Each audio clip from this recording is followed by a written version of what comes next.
Hey you guys, it's Don, one half of the Ormewoods. Claire's actually out of town this week, so I thought I'd give you guys a quick tour of what's happening in the garden. We had our first frost last night, which we've been anticipating, and we knew was coming, and we have these seedlings that we just put in this bed that we're hoping to get established so that they can overwinter, and weren't sure how they were going to survive last night. So I put down some frost fabric and kept that on them, you know, until it warmed up this morning, took all that off, and I think we did okay. I'll show you guys. We had a little bit of collateral damage with some of our stuff that we expected to, but I think the seedlings may have made it through, and now we've got like, I think 10 days before we have another frost, so that'll give them a little bit more time to get established and possibly overwinter.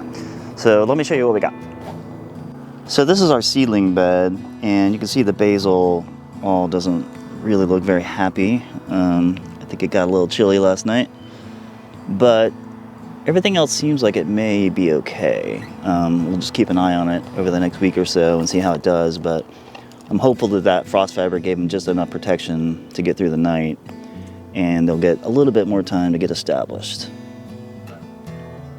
You can see these guys did not like the cold weather last night. Yesterday looked beautiful, and now they're pretty sad looking. Poor guys. But they'll be back next spring. Of course, our nasturtium is doing fantastic, even though it's so late in the season and it just went through a frost. The stuff is just absolutely going crazy still in mid-November, so pretty cool. So of course we knew the frost was coming last night, so I decided to come out and just pick whatever was left on vines before I put down the frost fabric. So this is what I came up with. Pretty decent haul for mid-November, I think. A bunch of cherry tomatoes, a few mini bell peppers, and I think that's about it. But it's pretty surprising they made it this far into the year.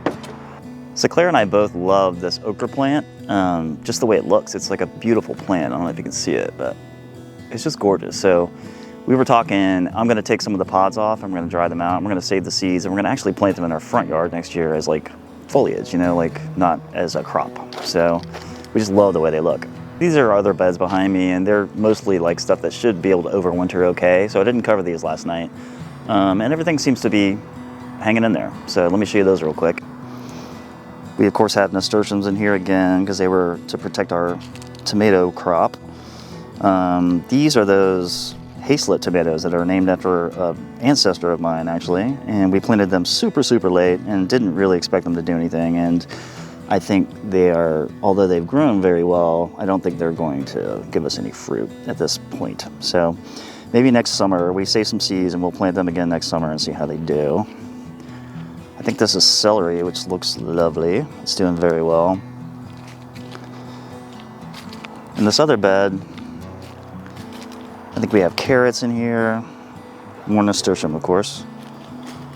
These carrots are looking fantastic. Probably going to be ready to come out soon. So I wanted to give you guys a quick update. Claire's out of town, but she's coming back tonight. I'm so excited. So thanks so much for watching, you guys. We really love all the comments we get from you, and we love the fact that you're watching our channel. And I am off to the airport to get my girl. So she'll be back with you guys next week, and we'll see you then. Bye.